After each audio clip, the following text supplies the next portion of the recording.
Hello everyone and good evening सभी को। उम्मीद करता हूँ मेरी वॉइस प्रॉपर आएगी सभी तक।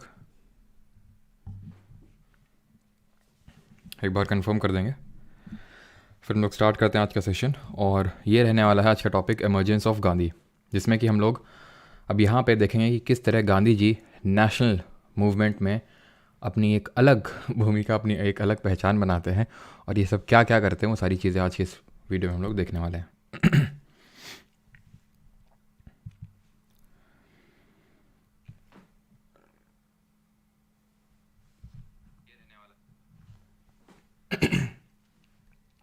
गुड इवनिंग सभी को।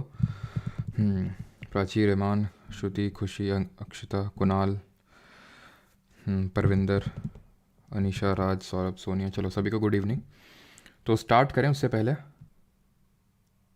वोट्स तो नोट वॉइस तो प्रॉपर है पर नोट्स नहीं इंग्लिश के। नोट्स इंग्लिश के आज से जो पुराने वाले नोट्स हैं ना वही मिलना स्टार्ट हो जाएंगे आज से आपको, है ना।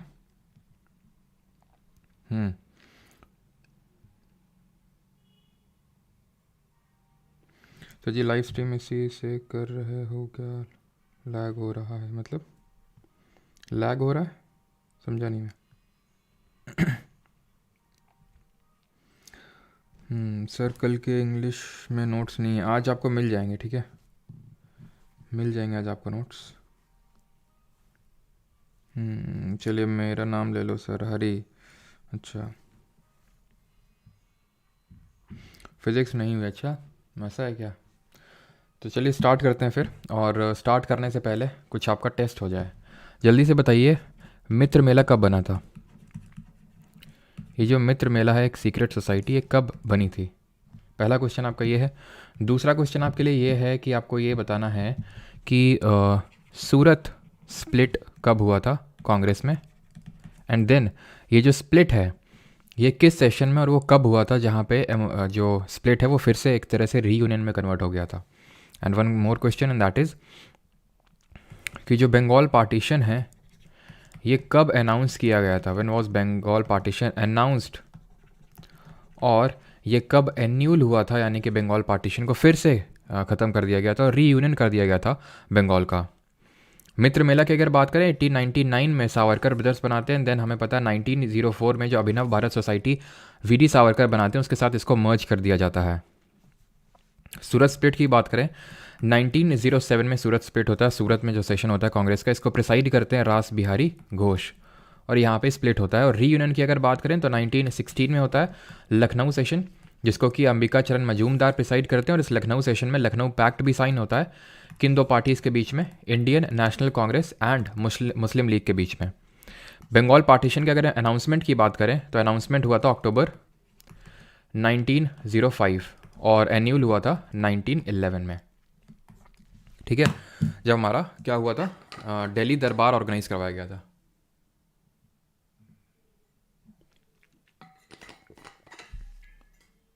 ठीक है, तो दिल्ली दरबार ऑर्गेनाइज करवाया गया था 1911 में और यहाँ पे एन्यूलमेंट का अनाउंसमेंट किया गया था और कैपिटल शिफ्ट करी गई थी फ्रॉम कैलकाटा टू दिल्ली। अब गांधी जी का हम लोग स्वागत करते हैं। तो गांधी जी के अगर हम बारे में बात करें थोड़ी सी, तो बेसिक चीज़ें जान लेते हैं जो हम लोग बचपन में पढ़ते थे। क्या जन्म कब हुआ था, मम्मी का नाम क्या था, पापा का नाम क्या था, ये सारी चीज़ें। तो जन्म कब हुआ था अगर कोई बताना चाहेगा? 2 अक्टूबर। कौन सा ईयर था वो? और इनकी मदर का नेम अगर बात करें तो इनकी मदर का नेम था पुतली बाई और इनके फादर का नाम था, जो इनके नाम में ही था, मोहनदास करमचंद गांधी। तो इनके फादर का नाम करमचंद गांधी था। तो ये आपको याद रखना है कि 2 अक्टूबर 1869 को इनका जन्म होता है और पुतली बाई इनकी मदर का नेम था और करमचंद गांधी जो है, करमचंद गांधी। बेसिक सी चीज़ें हैं, ठीक है, आप तो पूछता नहीं एग्जाम में लेकिन फॉर्मेलिटीज़ पूरी कर लेते हैं। तो पुतली बाई इनकी मदर का नेम और करमचंद गांधी इनके फादर का नेम और 2 अक्टूबर 1869 को इनका जन्म होता है, ठीक है। अब गांधी जी हमें पता है कि अपनी पढ़ाई के लिए लंदन गए थे। देन उसके बाद ये काफ़ी टाइम तक साउथ अफ्रीका में भी रहे, ठीक है, साउथ अफ्रीका में। तो साउथ अफ्रीका में इन्होंने क्या क्या किया वो सारी चीज़ें हम देखते हैं, ठीक है। तो बैरिस्टरशिप के लिए गए थे। बैरिस्टरशिप मतलब जो वकीली होती है उसको हम बोलते हैं, ठीक है। तो सेटअप इन्होंने करी थी नेटल इंडियन कांग्रेस। कहाँ पे? साउथ अफ्रीका में। He started Indian opinion. ये इंडियन ओपिनियन क्या था? एक तरह का न्यूज़पेपर था, ठीक है। नेटल इंडियन कांग्रेस क्या थी? एक तरह की सोसाइटी थी, बिकॉज साउथ अफ्रीका में बहुत रेशल चीज़ें हो रही थी। रेशल इन द सेंस कि साउथ अफ्रीका के जो इंडिजिनस लोग थे वो भी कलर में अगर बात करें ब्लैक। अब जैसे साउथ अफ्रीका के आप काफ़ी सारे प्लेयर्स को जानते होंगे, है ना, AB डिविलियर्स, है ना, मॉर्कल ब्रदर्स हुआ करते थे, मिलर हो गया, ठीक है। तो काफ़ी सारे आप साउथ अफ्रीकन क्रिकेट प्लेयर्स को जानते होंगे, और वो ज़्यादातर आप देखते होंगे वो गोरे, है ना, गोरे होते हैं ना कलर में, बट एक्चुअल में वो साउथ अफ्रीका के नहीं है, वो यूरोपियंस हैं, वो मेनली ब्रिटिशर वगैरह या फिर कोई अदर यूरोपियंस है जो साउथ अफ्रीका में आए थे और वहीं पे सेटल हो गए। जैसे हमारा वो है साउथ अफ्रीका टीम का कैप्टन कौन है, जॉन बनेगा डॉन कौन हो, नाम याद नहीं आ रहा, साउथ अफ्रीकन टीम का कैप्टन कौन है वो, अजीब सा नाम है उसका। तो वो एक्चुअल में जो मतलब जैसे कगीसो रबाडा हो गए, ठीक है, तो ये सब नेटिव वहाँ के हैं, तो यानी कि जो ब्लैक इन कलर आपको देखने को मिलते हैं। तो एक्चुअल में उनके खिलाफ काफ़ी रेशियल डिस्क्रिमिनेशन होता था और आज भी होता है साउथ अफ्रीका में अगर देखें तो, ठीक है। और वहाँ पे काफ़ी सारे इंडियंस भी रहते थे, बिकॉज वहाँ पे ब्रिटिशर जो है उनको मजदूर बना के ले जाते थे, और भी जो बिजनेसमैन है वो उनको मजदूरी के लिए वहाँ पे ले जाते थे, तो उनके खिलाफ काफ़ी डिस्क्रिमिनेशन होता था। जैसे फॉर एग्जाम्पल, वो सारी चीज़ें मैं आपको बहुत जल्दी और बहुत शॉर्ट में बता रहा हूँ, बिकॉज हमारे एग्जाम पर्सपेक्टिव से उतनी इंपॉर्टेंट नहीं है कि रात के घर 9 बजे से बाहर नहीं निकल सकता कोई, मतलब नेटिव साउथ अफ्रीकन और कोई इंडियन, मतलब कि गोरे ही निकल सकते हैं, ठीक है। और एकदम वही नहीं, आपने सुना होगा कि dogs and Indians are not allowed here, तो इस तरह के बिलबोर्ड्स वगैरह लगे रहते थे, और बहुत सारे डिस्क्रिमिनेटरी प्रैक्टिसेस जो है ब्रिटिशर्स वहाँ पे प्रैक्टिस करते थे। तो गांधी जी ने पहले तो मतलब एक तरह से पिटिशंस लिख के भेजी ब्रिटिशर्स को, ताकि मतलब एक तरह से उनको ये लगा कि उनको अभी पता नहीं है कि किस तरह से यहाँ पे चीज़ें हो रही हैं, अगर उनको पता चलेगा तो शायद उन चीज़ों को इम्प्रूव कर लें जो ब्रिटेन में बैठी हुई है गवर्नमेंट। बट ऐसा कुछ हुआ नहीं, तो इसलिए उन्होंने फिर ये एक सोसाइटी सेटअप करी, नेटल इंडियन कांग्रेस। उन्होंने एक न्यूज़पेपर निकाला, Indian Opinion, and he setup 2 farms, Phoenix farm और टॉल्स्टॉय फार्म। ये फार्म है क्या, तो एक्चुअली वहाँ पे उन्होंने सत्याग्रह की एक नई टेक्निक डिवॉल्व करी, जिसको कि फिर हम देखेंगे कि इंडिया में इन्होंने इसको काफ़ी यूज़ किया सत्याग्रह को।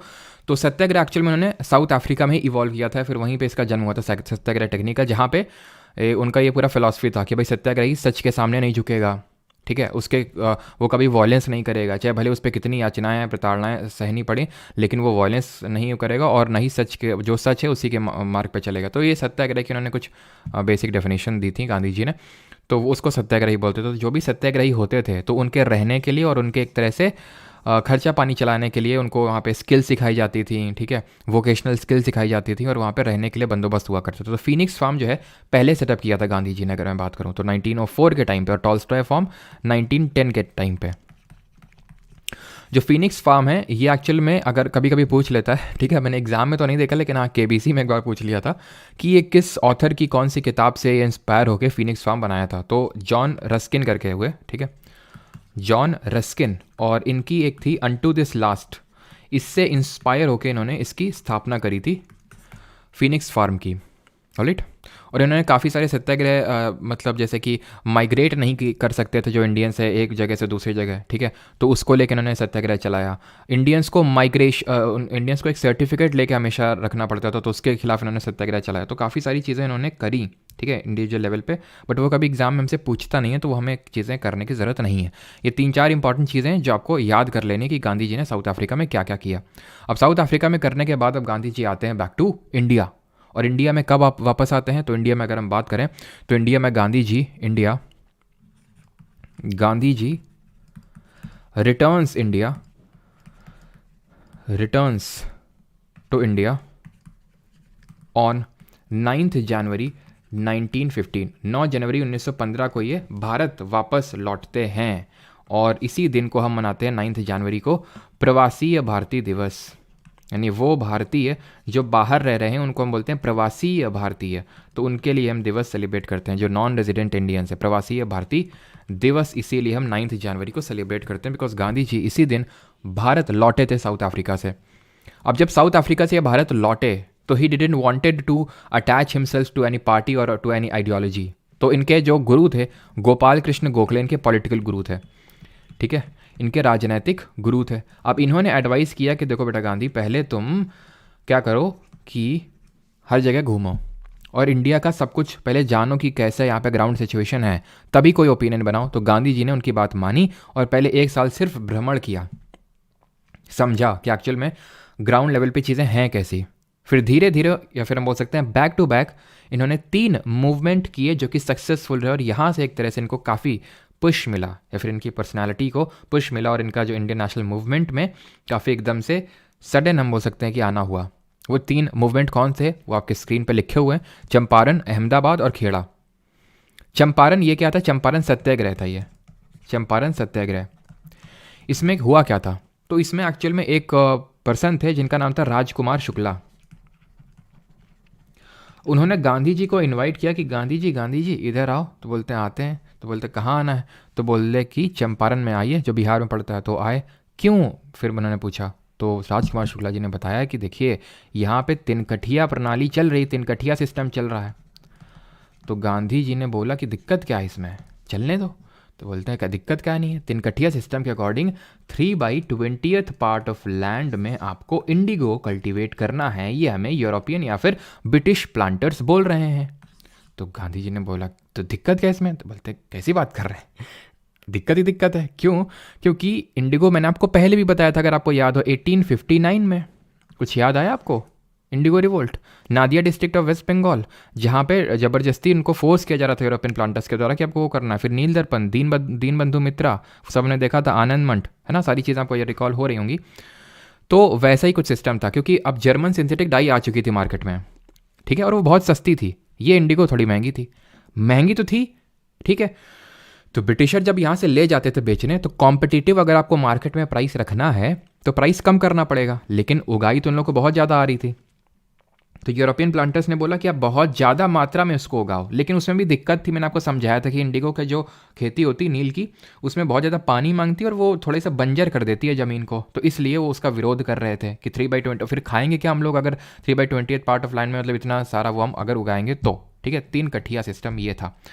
तो गांधी जी ने बोला कि हाँ प्रॉब्लम तो जेन्युइन है, सीरियस है। तो गांधी जी आए और उन्होंने सारी चीज़ें करी, और ये एक तरह से सक्सेसफुल रहा काफ़ी हद तक, ठीक है, जो चंपारण सत्याग्रह है। बस हमें इतना याद रखना है, कब हुआ, 1917 में हुआ, 1917 में। इनवाइट किसने किया, राजकुमार शुक्ला जी, शुक्ला जी ने इनवाइट किया था, किसके अगेंस्ट, तिनकठिया सिस्टम। और इसको हम फर्स्ट सिविल डिसोबीडियंस मूवमेंट भी बोलते हैं, पहला सविनय अवज्ञा आंदोलन भी बोलते हैं। सर ये तो 1930 में हुआ था, अरे हाँ, लेकिन हम बोल रहे हैं पहला वाला था ये। मतलब एक तरह से गांधी जी ने झलक दिखाई थी अपनी सिविल डिसोबीडियंस मूवमेंट की। होता क्या है सिविल डिसोबीडियंस मूवमेंट, जहाँ पे मास यानी कि बहुत लोग इकट्ठा होते हैं एक कॉमन कॉज के लिए, that is called CDM, civil disobedience movement, या हिंदी में सविनय अवज्ञा आंदोलन। अहमदाबाद मिल स्ट्राइक पे आता है। अब ये जो अहमदाबाद मिल स्ट्राइक है 1918 में होती है, 1918 में, ठीक है। अब ये किसके रिस्पेक्ट में थे, तो यहाँ पे अहमदाबाद, इसको हम पूरा अगर लिखें तो ये मिल स्ट्राइक थी। यहाँ पे बुलाती हैं अनुसुईया साराभाई। अनुसुईया साराभाई बोलती हैं गांधी जी। तो बोलते हैं हाँ बताओ अनुसुईया जी क्या हुआ। तो अनुसुईया जी बोलती हैं कि देखिए गांधी जी यहाँ पे क्या हो रहा है, ये हमारा भाई है जिसका नाम है अंबालाल, ये मिल वर्कर्स पे जुल्म ढाए हुए है। तो गांधी जी ने बोला कैसा जुल्म बताओ। तो उन्होंने बोला कि देखिए हो ये रखा है कि एक्चुअल में 1917 में गुजरात का जो पूरा एरिया है यहाँ पे प्लेग फैला हुआ था। प्लेग क्या होती है, एक बीमारी होती है, चूहों कैसे फैलती है, बहुत लोगों की डेथ हो रही थी। अब बहुत लोगों की डेथ हो रही थी तो लोग यहाँ से पलायन भी कर रहे थे। अब जो मिल ओनर्स थे उनको मिल के लिए वर्कर्स नहीं मिल रहे थे। जब वर्कर्स नहीं मिल रहे थे तो इन लोगों ने शुरू किया प्लेग बोनस का सिस्टम कि कोई नहीं, मत भागो तुम बाहर, अहमदाबाद से बाहर मत जाओ, हम तुम्हें प्लेग बोनस देंगे। और जब ये प्लेग ख़त्म हो गया तो इन लोगों ने बोनस रिट्रीट कर लिया, प्लेग बोनस अब ना मिलेगा। तो बोलते हैं ठीक है, वर्कर्स बोलते हैं ठीक है मत दो, लेकिन ये भी तो सोचो कि 1918 का टाइम, फर्स्ट वर्ल्ड वॉर ख़त्म ही हुआ है, ब्रिटेन एंगेज था उसमें, भले जीत गया है लेकिन उसकी भी हालत खस्ता हुई है। तो इस वजह से इन्फ्लेशन यानी मुद्रास्फीति बहुत ज़्यादा बढ़ गई है, चीज़ों के दाम बहुत ज़्यादा बढ़ गए। अब इन्फ्लेशन को हम अच्छे से डील करेंगे इकोनॉमिक्स में, ये लोग पढ़ चुके हैं उन लोगों को पता होगा। तो इन्फ्लेशन का मतलब होता है चीज़ों के दाम बढ़ जाना। जैसे टमाटर मान लो अब एकदम से आपका 80 रुपये किलो हो जाए, ठीक है, तो वो हो गया इन्फ्लेशन हो गया। तो अगर इन्फ्लेशन है उसकी वजह से प्राइस बढ़े हुए हैं तो उसी चीज़ का बोनस दे दो, लेकिन हमें तो बोनस चाहिए क्योंकि बड़ी महंगाई चल रही है। तो भाई इन लोगों ने कितना डिमांड किया, जो मिल ओनर्स थे, मतलब जो मिल के वर्कर्स थे, उन्होंने डिमांड किया कि 50% हाइक करो वेजेस में। प्लेग बोनस उस समय 70% 80% इतना में मिला करता था, इतना हाइक होके मतलब बढ़ के। अब ये लोग बोले तो 50% दो, मिल ओनर्स बोलते नहीं 20%, गांधी जी बोलते हैं चलो ना तुम्हारी ना हमारी 35%। अब क्या ये परसेंटेज याद रखने हैं ना, नहीं याद करनी है, ठीक है, बस वो रेफरेंस के लिए बता दी मैंने। जिस तरह Champaran satyagraha was first civil disobedience movement, उसी तरह अहमदाबाद जो मिल स्ट्राइक थी वॉज फर्स्ट हंगर स्ट्राइक, पहली भूख हड़ताल थी।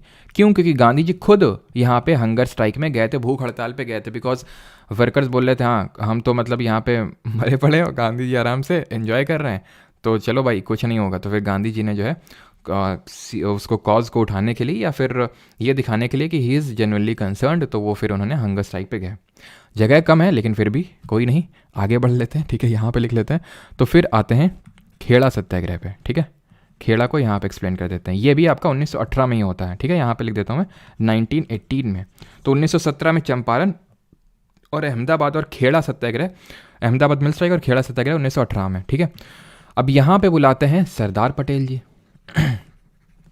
सरदार वल्लभ भाई, एक्चुअली में अभी तक इनके नाम क्या सरदार नहीं लगा था। सरदार टाइटल इनको 1928 में मिलता है, 1928 में सरदार टाइटल मिलता है बरदौली सत्याग्रह में, ठीक है। अरे यार राइटिंग आज बड़ी ख़राब बन रही है क्या मतलब, वैसे कौन सा अच्छी बनती है भाई, बरदौली सत्याग्रह, ठीक है। तो बरदौली सत्याग्रह में 1928 में सरदार का टाइटल यहाँ की जो वेमेंस हैं बरदौली सत्याग्रह में जो पार्टिसिपेट करती हैं वो देती हैं। अभी तक ये सिर्फ वल्लभ भाई पटेल थे। अब वल्लभ भाई पटेल इनको बुलाते हैं गांधी जी को, तो गांधी जी बोलते हैं अभी तो हम बिजी हैं यहाँ पे अहमदाबाद वाले में, आप देखो मतलब लोगों तक पहुँच जाओ और उनकी मतलब एक्चुअल में कंसर्न पहले समझ लो थोड़ा सा, तब तक हम आते हैं, ठीक। तो खेड़ा सत्याग्रह, और हाँ यहाँ पे अनुसुईया साराभाई मतलब उतना इंपॉर्टेंट नहीं, जैसे राजकुमार शुक्ला वाला ज़्यादा इंपॉर्टेंट है, ये ज़्यादा नहीं पूछा था। तो अनुसुईया साराभाई, और ये कौन थी एक्चुअल में, एक मिल ओनर हुए जिनका नाम अंबालाल साराभाई था। वो एक्चुअली मिल ओनर के एसोसिएशन के अध्यक्ष थे और उनकी बहन थी अनुसुईया साराभाई। तो आप समझ रहे हैं अपने भाई के अगेंस्ट गई, और एक्चुअल में जो अंबालाल साराभाई थे वो गांधी जी के भी फ्रेंड थे, तो वो अपने फ्रेंड के खिलाफ जाके उन वर्कर्स के लिए लड़े थे, ठीक है। तो ये चीज़ आपको समझ में। अब खेड़ा हुआ क्यों था, ठीक है, तो खेड़ा हुआ था क्योंकि एक्चुअल में ये था गवर्नमेंट का कि अगर प्रोड्यूस, एक्चुअल में जैसे ये लैंड है और इसमें इतना प्रोड्यूस हो सकता है, गवर्नमेंट एस्टिमेशन मानेगी कि भाई इतना प्रोड्यूस हो सकता है इसमें, और अगर 1/4 से इसका कम होगा तो फिर जो है हम टैक्स नहीं लेंगे, टैक्स वो कर देंगे। तो एक्चुअल में उस साल वही हुआ था 1918 में, क्योंकि अकाल पड़ गया था। अकाल मतलब आप समझते हैं, अकाल का मतलब है कि एकदम पानी वानी ना होना एकदम, ठीक है, एकदम बारिश बिल्कुल हुई नहीं, सूखा पड़ गया एकदम। तो इस वजह से एकदम प्रोड्यूस हुआ नहीं, लेकिन गवर्नमेंट बोल रही थी नहीं प्रोड्यूस तो हुआ है, आप झूठ बोल रहे हैं। तो फिर ये बात पटेल जी ने रखी भी ब्रिटिशर्स के सामने, लेकिन वो माने नहीं। और फिर बाद में जब गांधी जी यहाँ पे आए तो फाइनली जो है एक एग्रीमेंट यहाँ पे रीच किया, और ये हुआ कि भाई ठीक है 1918 में हुआ था ये 1928, तो बरदौली की बात कर रहा हूँ मैं, जहाँ इनको सरदार का टाइटल मिला था। तो 1918 में गवर्नमेंट ने बोला कि ठीक है, मतलब जब इन लोगों ने सब किया, यानी कि एक्चुअल में इसको हम फर्स्ट नॉन कोऑपरेशन बोलते हैं, first non cooperation. Non cooperation का मतलब क्या होता है, हम सहयोग नहीं करेंगे आपके साथ, ये है कि आप हमारे यहाँ पे रह रहे हो, हमारी भी तो ज़रूरत पड़ेगी, तो हम सहयोग नहीं करेंगे तुम्हारा, नॉन कोऑपरेशन। याद ऐसे कैसे रखोगे, सी से चंपारण, सी से CDM, ठीक है। इसमें थोड़ा सा याद रख लो कि गांधी जी भूख हड़ताल में गए थे अहमदाबाद पे, ठीक है, और ये अपने आप NCM हो जाएगा, ठीक।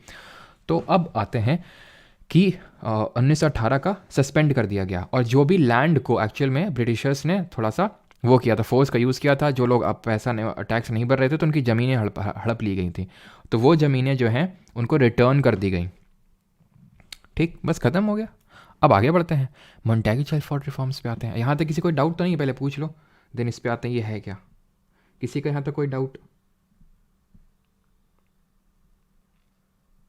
क्या भाई बफरिंग वगैरह हो रही क्या, ये क्या बनाते रहते हो शाकुर राठेर, क्या बना रहे हो ये सब?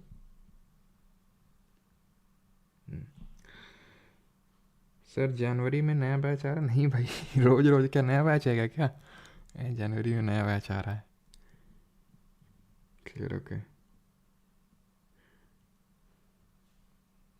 पहले कौन सा खेड़ा है अहमदाबाद, पहले अहमदाबाद बताया तो मैंने, बोला कि जब खेड़ा में इनवाइट किया, मतलब पटेल साहब ने बोला गांधी जी को, तो गांधी जी बोलते हैं अभी बिजी हैं वहाँ पे, बाबू लौट चलो। तो एक्चुअल में गवर्नमेंट ऑफ इंडिया एक्ट एक आया, जैसे कि याद है गवर्नमेंट ऑफ इंडिया एक्ट 1909 में आया था, ऐसे एक 1919 में भी आया, जिसके कुछ प्रोविजंस थे भले, और इसको मोंटेगू चेल्सफोर्ड रिफॉर्म्स के नाम से जानते हैं। और आप बता सकते हैं क्यों, जल्दी से बताइए क्यों इसको जानते हैं, फिर मैं आपको बताता हूँ। तो एक्चुअल में भले 1919 में आया हो, लेकिन अनाउंसमेंट 1917 में ही हो गई थी 1917 में ही अनाउंसमेंट हो गई थी, और गांधी जी जैसे लोग चिढ़ गए या फिर गुस्सा हो गए, क्यों? क्योंकि 1914 में जो फर्स्ट वर्ल्ड वॉर शुरू हुआ था, पिछले लेक्चर में बताया था, 1918 में ख़त्म हुआ था। गांधी जी ने तो एकदम फुल सपोर्ट किया था ब्रिटिशर्स का। उनको ये बोला कि अगर इस समय ब्रिटिशर्स की मजबूरी का या फिर मौके का फ़ायदा नहीं उठाना चाहिए, नहीं तो गुस्सा हो जाएंगे वो। 1914 में उनका ये मानना था। और काफ़ी लोगों ने और भी हमने देखा था कि मॉडरेट्स ने तो पूरा ही समर्पित होकर किया। एक्सट्रीमिस्ट जो थे उनका ये मानना था कि अगर हम इनके साथ अच्छा करेंगे, मौके का फ़ायदा नहीं उठाएंगे, इनका सपोर्ट करेंगे, तो ये हमें रिटर्न में कुछ देंगे। क्या दिया? ये दिया। क्या दिया? ये दिया। अभी आएंगे इस पर भी, ठीक है। तो अब ये जो है धीरे धीरे धीरे, मैं क्यों बता रहा हूँ धीरे धीरे, इसने मोमेंटम बिल्ड किया। जो हम आज मूवमेंट पढ़ेंगे गांधी जी का पहला major, that was non cooperation movement, असहयोग आंदोलन। तो ये नाम क्यों पड़ा होगा? बिकॉज मॉन्टेगो जो था वो सेक्रेटरी था, ठीक है। सेक्रेटरी आप समझते हैं, मैं बार बार नहीं बताऊंगा। और ये था वॉइस रॉय उस समय। तो इसी इन दोनों के नाम पे इसका नाम पड़ा। इसमें प्रोविजंस क्या थे? पहला प्रोविजन ये था कि से पहले तो आपको वो समझा देते हैं जो आप पहले से जानते हैं। सेपरेट इलेक्टोरेट मैंने बताया था पिछले उसमें, गवर्नमेंट ऑफ इंडिया एक्ट 1909 में, कि मॉर्ले मिंटो रिफॉर्म जिसको बोलते हैं। इसमें मिंटो को फादर ऑफ कम्युनलिज्म इसलिए बोलते हैं बिकॉज सेपरेट इलेक्टोरेट लाया था, पृथक निर्वाचन लाया था मुस्लिम्स के लिए, कि मुस्लिम्स को मुस्लिम में वोट कर सकते हैं। उसको इसने एक्सटेंड कर दिया। एक्सटेंड कर दिया मतलब एक्सटेंडेड मतलब कि और लोगों को भी दे दिया, जैसे कि एंग्लो इंडियंस को भी दे दिया, ठीक है, क्रिश्चियंस को भी दे दिया, इन सब को भी दे दिया। तो इसने और इसको एक्सटेंड कर दिया, फर्स्ट थिंग। दूसरी चीज़ इसने क्या करी, बहुत इंपॉर्टेंट है, यहाँ पे आपको समझाते हैं। देखिए, आप में से कुछ लोगों ने पॉलिटी पढ़ी होगी, ठीक है, और 7th शेड्यूल उसमें पढ़ा होगा। उसमें आपको पता है कि हमारे सब्जेक्ट्स दिए हुए हैं, यूनियन लिस्ट, स्टेट लिस्ट और कॉन्करेंट लिस्ट, ठीक है। अगर आपने वो पढ़ा है तो आसानी से समझ जाएंगे, नहीं पढ़ा तो भी समझ जाएंगे, हम किस लिए बैठे, ठीक है। तो यहाँ पे ये होता है कि जो भी सब्जेक्ट्स पे लॉ बनाए जाते थे, उन सारे सब्जेक्ट्स को 2 कैटेगरी में डिवाइड कर दिया गया। एक तो सेंट्रल सब्जेक्ट, यानी कि केंद्र में जिस जो लॉ बना सकता है, और एक जो प्रोविंसेस जिस पे कि प्रांत राज लॉ बना सकते हैं, कानून बना सकते हैं, तो प्रोविंशियल सब्जेक्ट्स। अब ये जो प्रोविंशियल सब्जेक्ट्स हैं, इनको फर्दर 2 कैटेगरी में डिवाइड कर दिया गया, रिजर्व्ड एंड ट्रांसफर्ड। बस इसी को बोलते हैं डायरकी। डायरकी मतलब द्वैध शासन। द्वैध शासन मतलब, अब द्वैध कैसे लिखेंगे, द्वैध, ठीक है, द्वैध शासन। शायद मैंने गलत लिखा है द्वैध को, लेकिन कंफर्म करेंगे एक बार। तो रिजर्व्ड और ट्रांसफर्ड, ठीक है, 2 कैटेगरी में इसको डायरकी बोलते हैं। मतलब ये है कि एक्चुअल में सेंट्रल सब्जेक्ट में तो इंपॉर्टेंट सब्जेक्ट होंगे, जैसे आज भी सेंट्रल में इंपॉर्टेंट है, डिफेंस हो गया, बैंकिंग हो गया, ये आज यूनियन लिस्ट में आते हैं कि नहीं, क्योंकि सेंटर कंट्रोल करना चाहती है। तो उस समय तो और ही ज़्यादा कंट्रोल करनी चाहते थे, जब इंपीरियलिस्टिक गवर्नमेंट थी, एक विदेशी सरकार थी, तो सेंट्रल में इंपॉर्टेंट रख ली है, और जो प्रोविंशियल में भी इन्होंने इंपॉर्टेंट वाले छांट के रिजर्व वाले में रख लिए। मतलब ये है कि इसके लिए आंसरेबल नहीं होंगे, मतलब कि अगर कोई इनसे कोई क्वेश्चन नहीं पूछ सकता है कि आपने ये क्यों ऐसा कानून बनाया, फिर ऐसा, आप सिर्फ क्वेश्चनिंग इसी में कर सकते हैं। तो उन्होंने एक तरह से इसमें डायरकी ले आई, कहाँ पे, प्रोविंसेस में। ये बहुत बहुत इंपॉर्टेंट फैक्ट है, यहाँ पे मैं लिख देता हूँ, ठीक है, डायरकी एट प्रोविंसेस। इसको अच्छे से समझ लीजिएगा, अगर इसको ये नहीं समझ पाए तो गवर्नमेंट ऑफ इंडिया एक्ट 1935 का नहीं समझ पाएंगे आप, ठीक है, और आई होप ये समझ गए होंगे आप। फिर जो तीसरा पॉइंट आपको यहाँ पे याद रखना है, दैट इज़ कि ये बाई कैमरल लेजिस्लेचर इन्होंने इंट्रोड्यूस किया सेंटर में, ठीक है। बाई कैमरल लेजिस्लेचर का मतलब है द्विसदनीय विधानमंडल, ठीक है, by cameral legislature at centre, यानी कि प्रोविंसेस पे डायरकी और by cameral legislature at centre, मतलब द्विसदनीय विधानमंडल इसको बोलते हैं, ठीक। तो सिर्फ 3 चीज़ें आपको याद रखनी है, और ये मैंने आपको यहाँ पे ये नहीं बताया है कि जो रिजर्व्ड सब्जेक्ट्स है उसको गवर्नर एडमिनिस्टर करेगा थ्रू हिज एग्जीक्यूटिव काउंसिल, और ट्रांसफर्ड को करेगा administer ministers from legislative council. क्यों नहीं बताया, या फिर अब बता तो दिया है लेकिन मैंने लिखवाया नहीं, और ना ही मैंने आपको याद करने के लिए बोल रहा हूँ, क्योंकि आपसे नहीं पूछेगा आपके एग्जाम में, ठीक है। आप PCS लेवल में पूछ सकता है और पूछता भी है, लेकिन आपके लिए इंपॉर्टेंट नहीं कि रिजर्व सब्जेक्ट कौन एडमिनिस्टर करेगा, गवर्नर थ्रू एग्जीक्यूटिव काउंसिल, जिसके लिए वो आंसरेबल नहीं होगा, मैं ये बता चुका हूँ, नॉट आंसरेबल। इसके लिए आंसरेबल होगा वो, ठीक है, और ये लेजिस्लेटिव मिनिस्टर्स की हेल्प से वो करेगा, ठीक है। इतनी चीज़ क्लियर। तो ये 3 चीज़ें आपको याद रखनी है, 3-4 चीज़ें मैं फिर से रिपीट करता हूँ। पहली चीज़, सेपरेट इलेक्टोरेट, पृथक निर्वाचन को और एक्सटेंड किया, इंट्रोड्यूस किया मुस्लिम्स के लिए 1909 वाले ने, लेकिन इसने एक्सटेंड किया। डायरकी लाया प्रोविंसेस पे, मैंने समझाया डायरकी का मतलब है प्रोविंशियल सब्जेक्ट्स को भी 2 कैटेगरी में डिवाइड कर देना। और तीसरा है by cameral legislature at centre, यानी कि द्विसदनीय विधानमंडल सेंट्रल लेवल पे। ये आई होप समझ गए होंगे। अब आते हैं रॉलेट सत्याग्रह पे। ये रॉलेट सत्याग्रह क्या है? तो रॉलेट सत्याग्रह की अगर बात करें तो बात है कब की? बात है ये 1919 की। याद है आपको 1915 में मैंने आपको कोई एक एक्ट बताया था जो लाया गया था मेनली टू सप्रेस द गदराइट्स। गदराइट्स मतलब 1913 में एक गदर पार्टी बनी थी। लाला हरदयाल, सोहन सिंह भाखना, भाई बरकतुल्ला, परमानंद, इन सब ने ये पार्टी बनाई। अब ये पार्टी बनी और इसके रिगार्डिंग एक इंसिडेंट हुआ 1914 कोमगाटा मारो इंसिडेंट देखे थे। और 1915 में ये लाए defence of India act, defence of India regulation act 1915 का, जहां पे इन्होंने एक तरह से सप्रेस करने के लिए, सप्रेस किस तरह से करने के लिए कि भाई अगर आपको कुछ भी गलत करते पाए गए, फिर कुछ भी संदिग्ध में भी पाए गए कि संदिग्ध भी हुए आप, तो आपको तुरंत उठा लिया जाएगा, तुरंत जेल हो जाएगी और आपका कोई ट्रायल वगैरह भी नहीं चलेगा, ये सारी चीज़ें। अब वो फर्स्ट वर्ल्ड वॉर को ध्यान में रखते हुए लाया गया था, क्योंकि वो नहीं चाहते थे, क्योंकि वो वहाँ पे बिजी थे अभी लड़ने में, इसलिए वो यहाँ पे पूरी तरह से अभी रोक के रखना चाहते थे सारी चीज़ों को। तो इसलिए बिकॉज उन्हें पता था कि मौके का फ़ायदा यहाँ पे काफ़ी लोग उठाएंगे। अब ये 1919 में क्या करते हैं कि इनको लगता है यार बात तो सही है, मतलब काफ़ी अच्छी चीज़ें साबित हुई। तो एक ब्रिटिश जज था, उसका नाम था सिडनी रॉलेट। तो उसने काफ़ी रिकमेंडेशन दिए कि भाई इसको परमानेंटली आप लेके आओ और इसको इस तरह से लेके आओ कि मतलब अगर कोई भी सिडिशियस एक्टिविटी भी करता पाया गया तो तुरंत उसको डिपोर्ट कर दिया जाएगा, तुरंत उसको इम्प्रिजन कर दिया जाएगा, जेल में डाल दिया जाएगा विदाउट एनी ट्रायल, कोई ट्रायल भी नहीं चलेगा 2 साल के लिए। ठीक है, तो ये लेके आई और इसको बोला हमने इसीलिए रॉलेट एक्ट, इसको हमने बोला रॉलेट एक्ट इसीलिए बोला, बट एक्चुअल में इसका नाम क्या था? इसका नाम था anarchical and revolutionaries crimes act, anarchical and revolutionary crimes act इसका नाम था। लेकिन रॉलेट एक्ट इसलिए बोलते हैं बिकॉज सिडनी रॉलेट जो ब्रिटिश जुरिस्ट था उसने रिकमेंडेशन दिए थे कि क्या दिए थे कि एक्टिविस्ट, यहाँ पे मैं लिख देता हूँ, एक्टिविस्ट्स शुड बी डिपोर्टेड और इम्प्रेजेंट, शुड बी डिपोर्टेड, डिपोर्टेड मतलब कि विदेश भेज देना, ठीक है, इम्प्रेजेंट without trial for 2 years, without trial for 2 years, 2 साल के लिए। और इसीलिए इसको बोलते हैं नो अपील, नो दलील, नो वकील, सीधा जेल। क्लियर यहां तक?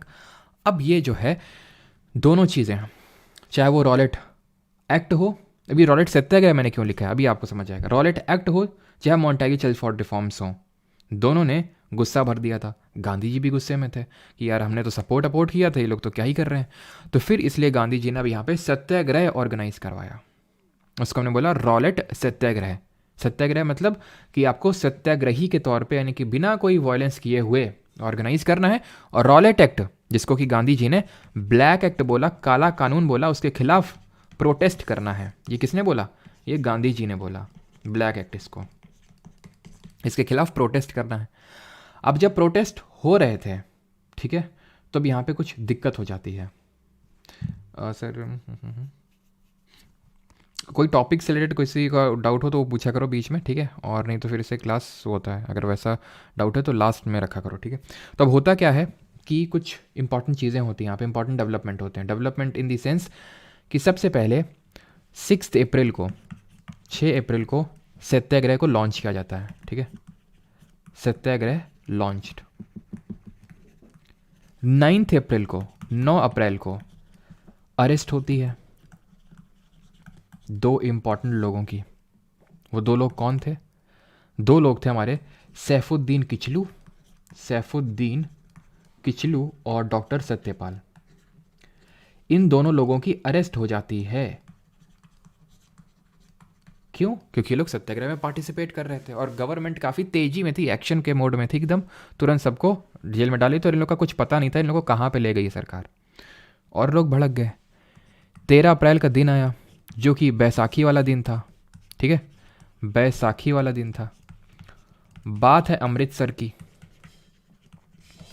अमृतसर में जलियांवाला बाग में, ठीक है, अमृतसर में जलियांवाला बाग पड़ता है और यहाँ पे लोग इकट्ठा हुए हैं 2 कारणों की वजह से। एक तो बैसाखी का दिन था, दूसरा इन लोगों की अरेस्ट का प्रोटेस्ट करने के लिए ये लोग इकट्ठा हुए थे। ये माना जाता है उसी सुबह लोगों की भीड़ ने एक ब्रिटिश महिला को पीट के मार डाला था, ठीक है, पीटा था काफ़ी रोड पे ही, ठीक है। इससे गुस्सा था जो ब्रिटिश ब्रिगेडियर जनरल था वो, और ना सिर्फ उस मतलब पिटाई से और ये पूरा जो हो रहा था कि लोग इकट्ठा हुए थे, इसलिए उसने निहत्थे लोगों पे गोली चलाने के आदेश दिए। पहले तो उसने एकमात्र एग्जिट जो था जलियांवाला बाग में उसको तो बंद करवाया, जो एकमात्र एग्जिट था, और लोगों पे वो चलाई। कुआं भी था यहाँ पे पार्क में, ठीक है, इस बाग में बहुत लोग कुएं में गिरे और उनकी वहाँ पे जान चली गई, बिकॉज आज वहाँ से अवशेष मिले काफ़ी सारे, क्योंकि लोगों ने वहाँ पे मतलब कूद के जान दे दी, या फिर बचने के सेंस में वहाँ पे उन लोगों ने छलांग लगाई, लेकिन उनकी डेथ हो गई। ये इंसिडेंट होता है 13 अप्रैल को। इसके लिए कौन रेस्पॉन्सिबल है? तो इसके लिए रेस्पॉन्सिबल है माइकल ओ डायर नहीं, रेगिनाल्ड डायर है। ये कौन था रेगिनाल्ड डायर? रेगिनाल्ड डायर था आपका ब्रिगेडियर जनरल, जिसने कि एक्चुअल में ये आदेश दिए थे, ना कि माइकल डायर ने दिए थे। लेकिन माइकल ओ डायर हम क्यों पढ़ते हैं? वो हम आफ्टर मैथ में पढ़ते हैं। आफ्टर मैथ मतलब इसके बाद हुआ क्या? तो इसके बाद सबसे पहली चीज़ तो ये है, मतलब एकदम तुरंत ही नहीं, उधम सिंह ने, पहले तो ये ध्यान रखिए कि उधम सिंह ने डायर की हत्या करी, लेकिन उधम सिंह ने जिस डायर की हत्या करी उसका नाम था माइकल ओ डायर, ठीक है, माइकल ओ डायर। वो अलग है, ये अलग है, हाँ, बट डायर डायर उनकी जाति सेम है। तो इसको क्यों मारा, उसको क्यों नहीं मारा? बिकॉज इसने सपोर्ट किया था, ये भी उस टाइम पे वहीं पे था, इसने सपोर्ट किया कि हाँ सही किया है रेगिनाल्ड डायर ने, ठीक है। तो इसलिए उधम सिंह जो है राम मोहम्मद सिंह आज़ाद नाम रख के इसको लंदन में ही मारे थे, जिसमें कि हमारी मूवी भी बनी है ना, विकी कौशल ने उसमें लीड रोल प्ले किया है। राम मोहम्मद सिंह आज़ाद ये नाम रख के गए थे। अब आफ्टर मैथ हम पढ़ते हैं, ये तो एक हो गया आफ्टर मैथ जो कि 1920s के टाइम पे इन्होंने मारा था जाके। लेकिन हम आफ्टर मैथ में जो इमीडिएट क्या हुआ था, तो इमीडिएटली ये हुआ था कि रविंद्रनाथ टैगोर जी ने, Tagore returned his knighthood. Returned his knighthood, knighthood क्या होता है? तो नाइटहुड एक तरह से सर की उपाधि दी जाती है ब्रिटिशर्स के द्वारा, जो उनको लगता है कि किसी कंट्री के लिए बहुत अच्छा काम कर रहा है तो उसको नाइटहुड की उपाधि देते हैं ब्रिटिशर। और वो जिसको नाइटहुड की उपाधि मिलती है वो अपने नाम के आगे सर लगा सकता है। तो टैगोर जी ने वो रिटर्न कर दी। और गांधी जी जब साउथ अफ्रीका में थे तो बोर वॉर्स हुए थे वहाँ पे, ये बोर वॉर्स के टाइम पे इनको केसरे हिंद की उपाधि मिली थी, वो लौटा दी इन्होंने। Gandhi ji return his title of या फिर अवार्ड ऑफ केसरे हिंद, ठीक है, केसरे हिंद। ये दो चीज़ें हमें बस याद रखनी है, फिर तीन चीज़ें हैं, एक तो ये दो चीज़ें और तीसरी वो चीज़ कि उधम सिंह ने माइकल और डायर को मारा, बट एक्चुअल में रिस्पॉन्सिबल कौन था? Brigadier general Reginald Dyer. अब आफ्टर मैथ में एक चीज़ और इंपॉर्टेंट है कि इसके खिलाफ या फिर इसके एक्शंस के लिए एक कमिटी का गठन किया ब्रिटिश सरकार ने, बिकॉज इंडियंस ने काफ़ी प्रोटेस्ट किया। हंटर कमिटी या फिर हंटर कमीशन बनता है, और हंटर कमीशन ने इसके एक्शंस को, डायर के एक्शंस को कंडोन किया, उसकी निंदा करी, लेकिन सिर्फ निंदा ही करी, and did not impose any penal और disciplinary action, did not impose any penal action, मतलब कोई ऐसा सजा वगैरह कुछ नहीं दिलाई। बस हंटर कमीशन, ये ध्यान रखना है आपके एग्जाम पर्सपेक्टिव से कि हंटर कमीशन इसके डायर के एक्शन के लिए या फिर जलियांवाला बाग मैसेकर के लिए बनी थी हंटर कमीशन या फिर हंटर कमिटी। इसमें 3 इंडियंस भी थे। कांग्रेस ने अपनी अलग से एक कमेटी बनाई थी इसको देखने के लिए, और भले इन लोगों ने कमेटी बनाई थी ब्रिटिशर ने, हंटर कमेटी, लेकिन ये पहले ही एक इंडेमनिटी एक्ट पास कर चुके थे जिसको हम वाइट वॉशिंग बिल के नाम से जानते हैं। और इस एक्ट के थ्रू इन लोगों ने पहले ही पास करके अपने इसलिए पास किया था ताकि अपने ऐसे रेबेलियस इन आर्मी जनरल्स को प्रोटेक्ट किया जा सके जो कोई भी ऐसा एक्शन ले लेते हैं। भले वो ऊपर ऊपर दिखावा कर रहे थे बस कि हाँ वो गलत किया और ये किया, उसके खिलाफ ना तो कुछ एक्शन लिया, और यहाँ तक कि काफ़ी सारे एलिट्स ने जो बैठे हुए ब्रिटिशर्स में, उन्होंने मॉर्निंग पोस्ट नाम का एक जो है यहाँ पे फंड कलेक्शन चालू किया मॉर्निंग पोस्ट के नाम से, और पैसा रेज किया डायर के लिए, ठीक है, मॉर्निंग पोस्ट पैसा रेज किया डायर के लिए कि डायर को, मतलब डायर तो बहुत अच्छा है, उसने बहुत अच्छा एक्शन किया, और उसके प्रिजर्वेंस के लिए मॉर्निंग पोस्ट ने ये रेस किया। और इसमें एक बहुत ही फेमस, आपने रुडयार्ड किपलिंग का नाम सुना होगा, जो लोग ICSE बोर्ड से पढ़े होंगे, ठीक है, उन्हें तो पता ही होगा, रुडयार्ड किपलिंग, है ना, इसने भी पैसे उसमें फंड किए थे डायर को बचाने के लिए।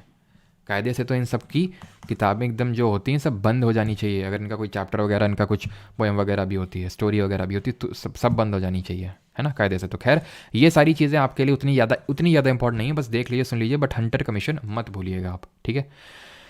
यहाँ तक कि चलो मैं बाद में बताऊँगा, एक अरूर सिंह करके हुए एक वो थे, मतलब क्या बोलते हैं उसको, क्लर्जी को हिंदी में क्या बोलते हैं, क्लर्जी को, तो क्लर्जी था कहाँ पे, गुरुद्वारे में। पता है इसने डायर को मतलब एक उपाधि दे डाली, मतलब उसने सिख घोषित कर दिया डायर को। तो और यहाँ से हमें ये समझ में आता है कि जो गुरुद्वारा है वहाँ पे करप्शन बढ़ रहा था, और वो अभी हम आगे देखेंगे कि किस तरह से करप्शन को हटाने के लिए अलग से मूवमेंट चलता है गुरुद्वाराज में। यहाँ तक किसी को कोई डाउट तो नहीं है। देन हम आगे बढ़ते हैं खिलाफत आंदोलन में।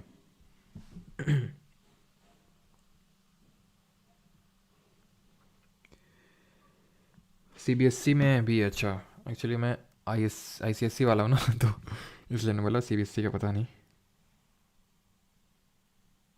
अच्छा बुक फाड़ दिया था, सही, अच्छा किया। इंडेमनिटी एक्ट क्या है? इंडेमनिटी एक्ट बहुत ज़्यादा आपको रटने की ज़रूरत नहीं है, इसलिए मैंने लिखा भी नहीं, बस मैंने समझा दिया। इंडेमनिटी एक्ट एक्चुअल में होता ये है कि अगर कुछ भी एक्शंस किए हैं ब्रिटिश के आर्मी वालों ने, तो उनको प्रिजर्व करने के लिए, उनके संरक्षण के लिए कुछ ऐसे क्लॉज रखे गए उसमें, ताकि उनको सज़ा ना हो, वो क्योंकि उनकी बहुत सारी कॉलोनीज थी, तो उनके प्रिजर्वेंस के लिए। टाइमिंग PYQ पार्ट 3 का मॉर्निंग में रहेगा, मॉर्निंग में अपलोड होगा, बिकॉज शाम को तो ये होता है, मैंने बताया भी था वहाँ पे। एलीट्स क्या होते हैं? एलीट का मतलब होता है जो अपर क्लास होता है, मतलब जो अमीर लोग होते हैं, ठीक है, जो सोसाइटी में ऊपर होते हैं।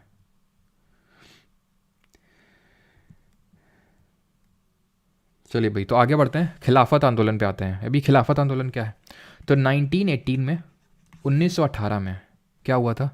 वर्ल्ड वॉर 1 ख़त्म हुआ था। और मैंने आपको कल बताया था, हो सकता है आपने गौर फरमाया ना हो, और फरमाने की ज़रूरत भी नहीं ज़्यादा। तो ये है कि Britain, USA, UK, Japan, Russia एक साइड थे, जर्मनी, ऑस्ट्रिया, हंगरी, टर्की, ये सब एक साइड थे। अब ब्रिटेन वाला साइड जीत गया, टर्की वाला साइड हार गया। अब टर्की में बैठते थे खलीफा साहब, जो मुस्लिम्स के एक तरह से हम बोल सकते हैं सबसे एक तरह मतलब बहुत मानते थे, एक तरह से समझ सकते हो, खलीफा है उनके, ठीक है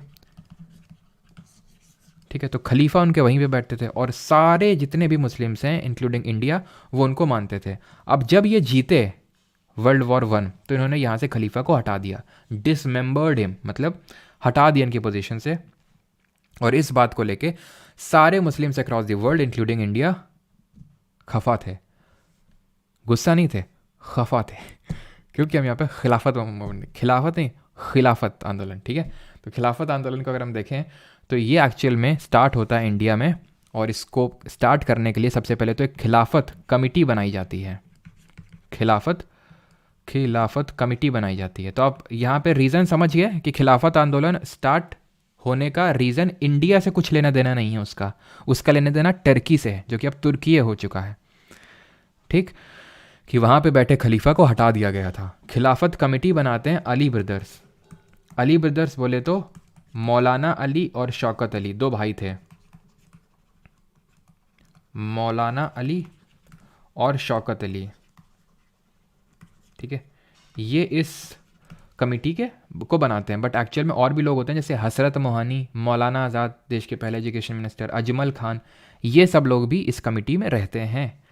अब एक कॉन्फ्रेंस होती है, ऑल इंडिया खिलाफत कॉन्फ्रेंस उसको बोलते हैं, ठीक है, ऑल इंडिया खिलाफत कॉन्फ्रेंस। ये होती है कॉन्फ्रेंस दिल्ली में समथिंग नवंबर में, ठीक है, नवंबर 1919 में ये होती है दिल्ली में ऑर्गेनाइज। और इसके हेड जो थे खिलाफत कमेटी के, वो थे गांधी जी। गांधी जी को इसमें अपॉर्चुनिटी दिखी। कैसी अपॉर्चुनिटी? कि भाई ये मुस्लिम्स का कॉज है, जलियांवाला बाग मैसेकर तो अभी हाल ही में हुआ है, लोग भड़के हुए भी हैं, गुस्सा भी है, तो क्यों ना हिंदू और मुस्लिम की यूनिटी को जेल करके एक मूवमेंट को लॉन्च किया जाए। क्योंकि इस कॉन्फ्रेंस में मतलब जो ये खिलाफत कमेटी के मेंबर्स थे, उन्होंने बोला कि हम नॉन कोऑपरेट करेंगे गवर्नमेंट के साथ जब तक कि ये जो टर्की में उन्होंने काम किया है उसको फिर से रिवाइव नहीं करते हैं, खलीफा को फिर से वहाँ पे थ्रोन पे नहीं बैठाते हैं, तो कोऑपरेट नहीं करेंगे, सहयोग नहीं करेंगे, उन्होंने ये बोला। तो गांधी जी ने बोला कि क्यों ना नॉन कोऑपरेशन मूवमेंट को कांग्रेस को भी एक्सेप्ट कर लेना चाहिए और कांग्रेस को भी इसमें साथ आना चाहिए। बट कांग्रेस ने इनिशियली इसका अपोज किया, बाल गंगाधर तिलक ने भी अपोज किया, गांधी जी ने काफ़ी मनाने की कोशिश करी लेकिन माने नहीं। अगस्त 1920 में डेथ हो जाती है बाल गंगाधर तिलक की, ठीक है, और 1920 में सेशन होता है कैलकाटा में कांग्रेस का। कैलकाटा सेशन ऑफ कांग्रेस में कांग्रेस एक्सेप्ट कर लेती है। ये एक स्पेशल सेशन हुआ था जिसमें कि कांग्रेस ने अप्रूव कर दिया नॉन कॉपरेशन को। फिर एक 1920 में ही दिसंबर के टाइम पे सेशन होता है नागपुर में। ये वो एक स्पेशल सेशन था कलकत्ता में। ये नागपुर सेशन में अब पूरी तरह से एंडोर्स कर दिया, हाँ, कि हम पूरी तरह से इसको सपोर्ट करेंगे। और ये नागपुर का सेशन इसलिए भी इंपॉर्टेंट है बिकॉज यहाँ पे एक और चीज़ हुई थी, और वो है कि एक कांग्रेस वर्किंग कमेटी का गठन हुआ था। ठीक है, Congress working committee was formed, जो कि 15 मेंबर्स की एक कमेटी थी। और अब से जो भी होगा कांग्रेस के जो भी काम है वो यही कमेटी लीड किया करेगी। ठीक है, Congress working committee was formed to lead the, एक तरह से जो भी अब काम होंगे उनको लीड करने के लिए अब वो इसका गठन किया गया। फिर अगर हम बात करें, अब यहाँ पे कांग्रेस ने खुद को एक्स्ट्रा कॉन्स्टिट्यूशनल मास स्ट्रगल, उसने अपना टारगेट डिक्लेयर कर दिया, एक्स्ट्रा कॉन्स्टिट्यूशनल मास स्ट्रगल, यानी कि बहुत ही लेजिटिमेट तरीके से हम लोग सारी चीज़ें करेंगे। कांग्रेस ने बोला कि हम कॉन्स्टिट्यूशनल नहीं, एक्स्ट्रा कॉन्स्टिट्यूशनल वो मास स्ट्रगल करेंगे 1920 में, यानी कि बहुत ही लेजिटिमेट तरीके से करेंगे अब सारी चीज़ें, ये बोला। और यहाँ पे इस पॉइंट में काफ़ी लोगों ने रिज़ाइन कर दिया कांग्रेस से, जैसे कि मोहम्मद अली जिन्ना। एक्चुअली में मोहम्मद अली जिन्ना ने काउंसिल से भी रिज़ाइन कर दिया था। जब ये रॉलेट एक्ट आया था ना, तब जिन्ना जी ने, मदन मोहन मालवीय जी ने, इन्होंने रिज़ाइन, जिन्ना ने मदन मोहन मालवीय जी ने, इन्होंने रिज़ाइन कर दिया था। ठीक है, तो अगर जिन्ना की बात करें, ये एम ए जिन्ना मतलब मोहम्मद अली जिन्ना, इसने रिज़ाइन किया। एनी बेसेंट ने रिज़ाइन किया कांग्रेस से। ठीक है, बिपिन चंद्र पाल ने एक्टिव पॉलिटिक्स से पूरा तरह से थोड़ा ले रहे थे, पूरी तरह से संन्यास ले लिया। और यहाँ पे एक पार्टी भी बनती है, इंडियन नेशनल लिबरेशन फेडरेशन, यहाँ पे मैं लिख देता हूँ। ठीक है, इंडियन नेशनल लिबरेशन फेडरेशन, ये पार्टी बनाते हैं सुरेंद्र नाथ बनर्जी। ठीक है, ये ध्यान रखना आपको, सुरेंद्र नाथ बनर्जी। ठीक, ये चीज़ आपको ध्यान रखनी है। अब आते हैं नॉन कॉपरेशन मूवमेंट पे। ये है क्या? कॉपरेट नहीं करना है गवर्नमेंट के साथ। स्वदेशी मैंने आपको समझाया था, याद है? स्वदेशी में क्या है कि सारी चीज़ें देसी वाली यूज़ करेंगे, यानी कि खुद की यूनिवर्सिटीज़, खुद के स्कूल्स, इन सब का यूज़ होगा, फॉरेन चीज़ों का यूज़ नहीं होगा, और उनके साथ हम कॉपरेट भी नहीं करेंगे। ये सारी चीज़ें इसमें हो रही थी।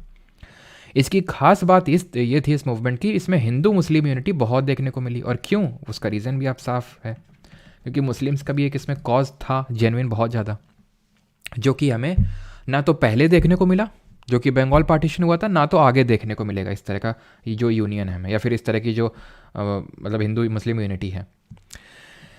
यहाँ पे एक तिलक स्वराज फंड भी स्थापित किया गया बाल गंगाधर तिलक की याद में, बिकॉज उनकी अभी मैंने बताया हाल ही में डेथ हुई थी अगस्त 1920 में। तो 1921 में इसको वो किया गया और बहुत ही जल्दी इसको ओवर सब्सक्राइब कर लिया गया, मतलब कि बहुत लोगों ने इसमें पैसे डाले नॉन कॉपरेशन मूवमेंट को फंड करने के लिए, सपोर्ट करने के लिए। लोकल लेवल पे भी स्ट्रगल्स चालू हो गए थे, जैसे कि अगर मैं बात करूं, अवध किसान मूवमेंट स्टार्ट हो गया था यूपी में। एक एका मूवमेंट स्टार्ट हुआ था, कब? 1921 में। तो ये पूछ सकता है, ये याद कर ढंग से रखिएगा इसको, यूपी में एका मूवमेंट 1921 में। मप्पीला रिवोल्ट हुआ एक, ठीक है, मप्पीला रिवोल्ट। अब याद आ रहा है आपको, मैंने मालाबार रिवोल्ट पढ़ाया था पहले, ठीक है। अब ये 1921 वाला वही मालाबार रिवोल्ट यहाँ पे वही उसी मालाबार रीजन में होता है। एक्चुअल में यहाँ पे जो ज़मींदार थे वो हिंदू थे, और जो पेजेंट्स थे, वर्कर थे, वो वो मुस्लिम्स थे। तो एक्चुअल में ये इनके खिलाफ विरोध कर रहे थे, जो पेजेंट्स थे वो ज़मींदार के खिलाफ विरोध कर रहे थे, और कहीं ना कहीं ये हिंदू वर्सेस मुस्लिम बन गया। पहले तो कांग्रेस ने, गांधी जी ने, नेहरू जी ने सपोर्ट किया यहाँ पे जब उनके कॉज, पेजेंट के कॉज के लिए, लेकिन जब ये हिंदू वर्सेस मुस्लिम बन गया तो दोनों लोगों ने, फिर कांग्रेस ने पैर वापस खींच लिए, क्योंकि नॉन कॉपरेशन मूवमेंट इसी थीम पे ही बेस्ड था, हिंदू मुस्लिम यूनिटी की थीम पे। अगर उसको सपोर्ट करते तो कहीं ना कहीं वो वीक पड़ जाता। तो बस ये ध्यान रखना, मप्पीला रिवोल्ट, इसको मालाबार रिवोल्ट भी बोलते हैं, 1921, और जो मालाबार रीजन है यहाँ पे हुआ ये, ठीक है। And the last is Sikh agitation for removal of mahants, ठीक है, Sikh agitation for removal of mahants. अभी मैंने आपको बताया कि महंत हुए जैसे कि अरूर सिंह जैसे, जिन्होंने सिख की पदवी दे दी, किसको? डायर जैसे क्या ही बोलें उसको, है ना, तो उनको दे दी, तो यानी कि करप्शन बढ़ रहा था और उनके रिमूवल के लिए, करप्ट महांस के लिए, यहाँ पे करप्ट महांस होना चाहिए वैसे तो, रिमूवल ऑफ करप्ट महांस, ठीक है, तो इनको हटाने के लिए यहाँ पे एजिटेशन चलता है, तो सारे 1921 के टाइम पे, ठीक है। ये सारी चीज़ें क्लियर है आपको कि कब कब क्या होता है। अब यहाँ पे आते हैं किस पे, आफ्टर मैथ पे। आफ्टर मैथ मतलब कि अब एक्चुअल में होता क्या है, कैसे ये मूवमेंट और आगे बढ़ता है। तो 1922 की बात है, सॉरी 2 फरवरी नहीं, आई थिंक 5 फरवरी होगा, 5 फरवरी 1922 की बात है। लोकल लेवल पे गोरखपुर में एक प्रोटेस्ट जा रहा था, ठीक है, एक लोकल प्रोटेस्ट जा रहा था और उनके लीडर्स को पुलिस वालों ने पीट दिया। अब जब पीट दिया तो पास में ही था पुलिस स्टेशन, तो ये भड़के लोगों ने उस पुलिस स्टेशन में लगा दी आग, और आग लगाते ही काफ़ी सारे तो जल गए अंदर ही पुलिस वाले, और जो बाहर निकलने की कोशिश की उनको भी अंदर ही फेंक दिए उठा के।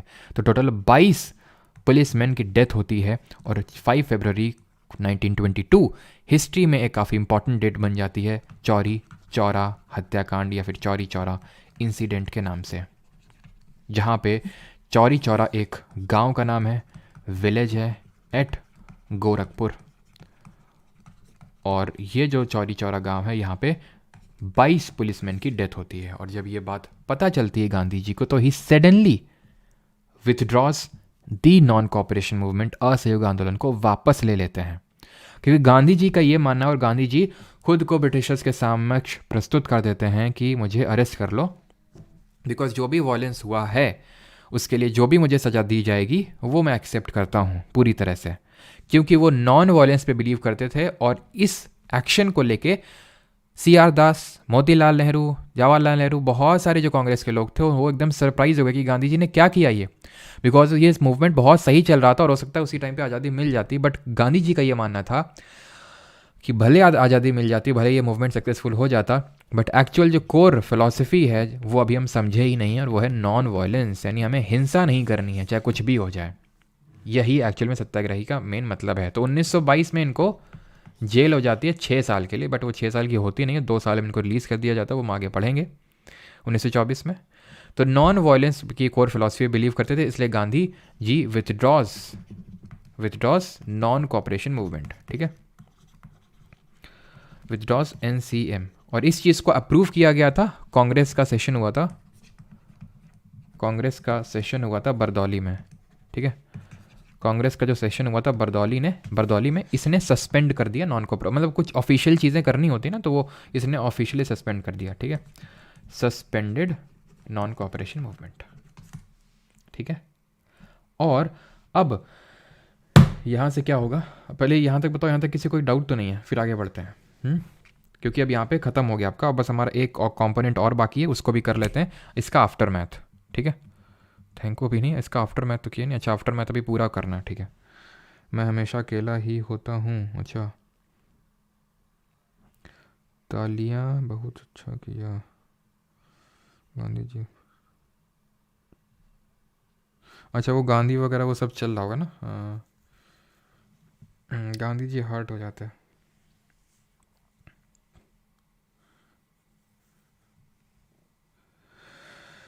वल्लभ भाई पटेल बरदौली सेशन, हाँ बिल्कुल बरदौली सेशन में थे वो। गरम दल एनसी का क्या डाउट है किसी का? नो डाउट हो क्या? 1947 तक आज करवा दोगे ना? अरे हाँ 1947 क्यों, अभी सीधे 2024 तुमको 24 में लैंड करवाते हैं, अभी 2023 चल रहा है ना, 24 में सीधे लैंड करवाएंगे तुमको पूरी अभी तक की हिस्ट्री पढ़ाएंगे, आगे का फ्यूचर भी पढ़ाएंगे, अभी क्या है कि चिंता कर रहा हो, ठीक है। तो कांग्रेस ने सस्पेंड कर दिया। अब होता क्या है, अब यहाँ पे एक पॉलिटिकल वैक्यूम क्रिएट हो जाता है। पॉलिटिकल वैक्यूम का मतलब क्या होता है? पॉलिटिकल वैक्यूम का मतलब होता है कि लोग अब ये, मतलब कांग्रेस के लोग अब ये नहीं समझ पा रहे थे, जो ये सब लीड कर रहे थे, कि अब करें तो करें क्या, बोलें तो बोलें क्या। तो उन्होंने ये सोचा कि भाई उसमें अब 2 सेक्शन बट गए कांग्रेस में। एक ने ये बोला कि अभी तक जो हो रहा था उसको कंटिन्यू रखते हैं, एक ने बोला नहीं मज़ा नहीं आ रहा, चेंज करते हैं कुछ, ठीक। अब क्या मज़ा नहीं आ रहा, क्या चेंज करते हैं और किस चीज़ को कंटिन्यू करते हैं? तो काउंसिल्स का बॉयकॉट चल रहा था, कि काउंसिल मतलब जैसे आज होता है ना लेजिस्लेटिव असेंबली, लेजिस्लेटिव काउंसिल, विधानसभा, विधान परिषद। तो काउंसिल में इंडिया के लोग कुछ थे, तो उन्होंने बोला कि हम चुनाव नहीं लड़ेंगे और काउंसिल्स में नहीं जाएंगे, यानी कि काउंसिल्स का होगा पूरी तरह से बॉयकॉट। तो ये गांधी जी पहले से ही कर रहे थे, यही तो है नॉन कोऑपरेशन, हम कोऑपरेट ही नहीं करेंगे। तो एक सेक्शन ने बोला इसको कंटिन्यू रखते हैं, तो उनको बोला गया नो चेंजर्स, मतलब वो कोई चेंज नहीं चाहते हैं। इसको लेके आपको एक मीम भी देखने को मिलेगा इंस्टाग्राम पे, जो लोग जुड़े हुए हैं कल आपको एक बढ़िया सा मीम देखने को मिलेगा, ठीक है, इसी पूरे चीज़ पे बेस्ड। तो काउंसिल्स का बॉयकॉट, नो चेंजर्स, और एक ने बोला काउंसिल्स के बॉयकॉट को ख़त्म करो, इसको ख़त्म करो, इसको चेंज करो और काउंसिल्स में एंट्री लो, काउंसिल्स में एंट्री लो और वहाँ पे अपनी बात को सामने रखो। और अगर कोई एक ऐसा बिल ये लाती है गवर्नमेंट तो उसका विरोध करते हैं वहीं पे जाके ही। इनको बोला गया प्रो चेंजर्स, प्रो चेंजर्स। अब गया में एक सेशन हुआ कांग्रेस का, गया सेशन ऑफ कांग्रेस दिसंबर 1922 में, गया सेशन ऑफ कांग्रेस ये होता है दिसंबर 1922 में। और यहाँ पे डिफरेंसेस निकल के सामने आ जाते हैं। ये बोलते हैं कि देखो हम लोग अब एक साथ नहीं चल पाएंगे, तुम बोल रहे हो ये नो चेंजर्स मतलब कोई कुछ चेंज नहीं करना है, काउंसिल बॉयकॉट कंटिन्यू रखना है, और आप बोल रहे हो कि नहीं हम तो प्रो चेंजर्स काउंसिल में एंट्री रखना है, तो आप अपना देख लो। इन नो चेंजर्स ने बोला आप अपना देख लो, because Gandhi ji was initially opposed to this idea of council entry. तो ये जो प्रो चेंजर्स थे उन्होंने खुद की एक अलग पार्टी बना ली, जो प्रो चेंजर्स थे उन्होंने खुद की एक पार्टी बना ली जिसका नाम रखा ऑल इंडिया खिलाफत स्वराज पार्टी। इन शॉर्ट इसको हम स्वराज पार्टी के नाम से भी जानते हैं। इसको किसने बनाया? CR दास, जो इस पर्टिकुलर पार्टी के पहले प्रेसिडेंट थे, और मोतीलाल नेहरू जो इस पार्टी के सेक्रेटरी थे पहले, मोतीलाल नेहरू। और भी थे जैसे अजमल खान वगैरह, ये भी इस पार्टी में थे, नो चेंजर्स वाली लीग में। इन लोगों ने बहुत सारी चीज़ें करी, जैसे एक पब्लिक सेफ्टी बिल करके आया था 1928, पब्लिक सेफ्टी बिल आया था एक 1928 में, उसको डिफीट किया इन लोगों ने, मतलब उसको नहीं आने दिया। पर ये इसमें ये प्रोविज़न था कि कोई भी फॉरेनर अगर इंडिया में आता है तो उसको हम तुरंत डिपोर्ट करने की शक्ति रखते हैं, उसको तुरंत वापस भेज देंगे, क्योंकि वो लोग ये नहीं चाहते थे कि वो लोग यहाँ पे आके कुछ भड़काएं इंडियन लोगों को, रेवोल्यूशन की यहाँ पे कुछ आग जलाएं। तो इस बिल को इन लोगों ने डिफीट करने का काम किया। वहीं पे अगर हम नो चेंजर्स की बात करें तो no changers focused on constructive work. ये कंस्ट्रक्टिव वर्क क्या होता है? फोकस यानी रचनात्मक कार्य पे फोकस किया इन लोगों ने। ये रचनात्मक कार्य क्या होता है? कंस्ट्रक्टिव वर्क ये होता है जो पहले से होता चला आ रहा था, आश्रम बनाएंगे, स्कूल बनाएंगे, ये सारी चीज़ें होती हैं कंस्ट्रक्टिव वर्क, जिस पे नो चेंजेस फोकस कर रहे थे। तो गया सेशन में ये अलग अलग हो जाती हैं, बट जो हमारी स्वराज पार्टी है it worked with in the Congress. और ये चीज़ आपको कल मीम देख के ही समझ में आएगी, और अगर नहीं वैसे तो आ गई होगी, ठीक है। स्वराज पार्टी मतलब यही नहीं बोल रहा हूँ, मैं फोर्स नहीं कर रहा हूँ कि वो मीम देखना ही देखना, मतलब समझ गएंगे। स्वराज पार्टी सूरत जैसा स्प्लिट हुआ था 1907 में, मॉडरेट्स वर्सेस एक्सट्रीमिस्ट, वैसा नहीं हुआ था यहाँ पे, मतलब ठीक है अलग हो गए लेकिन कांटेक्ट में थे कांग्रेस से। क्लियर? ख़त्म। और हाँ, स्वराज पार्टी भी फर्दर डिवाइड हो गई थी, अगर कभी पूछ ले कि स्वराज पार्टी ये भी डिवाइड हो गई थी बाद में, was divided into responsivists and non responsivist, responsivists and non responsivists. अब हमें ज़्यादा डीप में समझने की ज़रूरत नहीं है, अगर पूछेगा तो बस इतना ही पूछेगा, नॉन रेस्पॉन्सिविस्ट्स, ठीक है। और एक चीज़ और कि गांधी जी इनिशियली तो अपोज करते थे इनका, लेकिन 1924 में जब जेल से छूट के आए तो इन्होंने प्रिसाइड किया बेलगाम सेशन, जो हमने देखा भी था कांग्रेस का जब देख रहे थे, तो बेलगांव जो कि कर्नाटका में जगह है, जिसको बेलगावी के नाम से भी जानते हैं, तो ये हुआ था 1924 में। And it is the only session presided by Gandhi ji, यानी कि एकमात्र सेशन जिसको गांधी जी ने अध्यक्षता करी थी, सेशन प्रिसाइडेड बाई गांधी जी। और इसलिए ये काफ़ी इंपॉर्टेंट हो जाता है। और यहाँ पे गांधी जी ने स्वराज पार्टी ने जो है ऑल इंडिया खिलाफत स्वराज पार्टी, उसको एक्सेप्ट कर लिया कि हाँ it will work with in the Congress, ये कांग्रेस में रह के ही काम करेगी, कोई अलग से पार्टी नहीं है। और यहाँ पे हमारी चीज़ें हो गई ख़त्म। और आज जो है हम लोग क्वेश्चंस नहीं करेंगे, क्यों? क्योंकि आज जो है जो क्वेश्चंस हैं वो काफ़ी मिक्स्ड फॉर्मेट में है, कुछ क्विट इंडिया मूवमेंट का है, CDM का है, तो जब कल कर लेंगे वो चीज़ें तब हम क्वेश्चंस करेंगे, ठीक है। या फिर जब परसों कर लेंगे सारी चीज़ें तब। तो आई थिंक आज ये पहली बार होगा हम लोग का कोई क्लास, इतने क्लास बाद जब हम लोग कोई PYQs आज नहीं करेंगे। उसका रीज़न यही है कि क्वेश्चन मिक्स होंगे, फिर मैं बोलूँगा इसको छोड़ दो, उसको छोड़ दो, इसको छोड़ दो। तो इससे अच्छा जब सब कुछ हो जाएगा, बस 1-2 लेक्चर की बात और है तो सारे कर लेंगे। तो कल हम लोगों का जो हो जाएगा, कल CDM हो जाएगा, कल मेजर पोर्शन हो जाएगा CDM और भगत सिंह और ये सब देख लेंगे। और एक छोटा सा बस लास्ट में लेक्चर हो जाएगा सैटरडे को क्विट इंडिया मूवमेंट का, ठीक है। और जो चीज़ें हुई थी मतलब RIN म्यूटनी और ये सारी चीज़ें, उसके बाद या तो कल कर लेंगे या फिर क्विट इंडिया मूवमेंट के बाद हम लोग सारे क्वेश्चन एक साथ कर लेंगे। ऑलराइट, चलिए तो क्लियर है। अभी रिवीजन करवा दें, बताओ। वाह, देखो खुशी देखो, ट्रेविस बीट द हीट की है, नाम देखो, ट्रेविस बीट द हीट। अब खुशी देखो,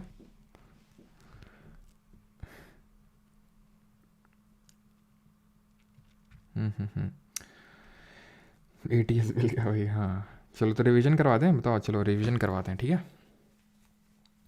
अच्छा एक बार पहले भी याद है तुम लोग को सब है। चलो तो आते हैं रिवीजन पे। तो क्या क्या हम लोगों ने पढ़ा, जल्दी से रिवाइज करते हैं। तो 2 अक्टूबर 1869 को जन्म होता है एक बहुत महान इंसान का, और वह है महात्मा गांधी जी। पुतली बाई इनकी मम्मी का नाम, करमचंद गांधी इनके फादर का नाम। बैरिस्टरशिप के लिए जाते हैं लंदन, फिर जाते हैं साउथ अफ्रीका। साउथ अफ्रीका में कुछ चीज़ें करते हैं, जैसे कि नेटल इंडियन कांग्रेस सेटअप करते हैं, और इंडियन ओपिनियन अखबार निकालते हैं साउथ अफ्रीका में, और फिनिक्स फार्म और टॉलस्टॉय फार्म स्टैब्लिश करते हैं। 9 जनवरी 1915 को भारत वापस आते हैं, प्रवासी भारतीय दिवस मनाया जाता है। 1 साल तक घूमते हैं on the advice of Gopal Krishna Gokhale, जो कि इनके कौन थे, इनके पॉलिटिकल गुरु थे, राजनीतिक गुरु थे गांधी जी के। इसके बाद वो बैक टू बैक 3 मूवमेंट करते हैं, चंपारण सत्याग्रह, अहमदाबाद मिल स्ट्राइक और खेड़ा सत्याग्रह।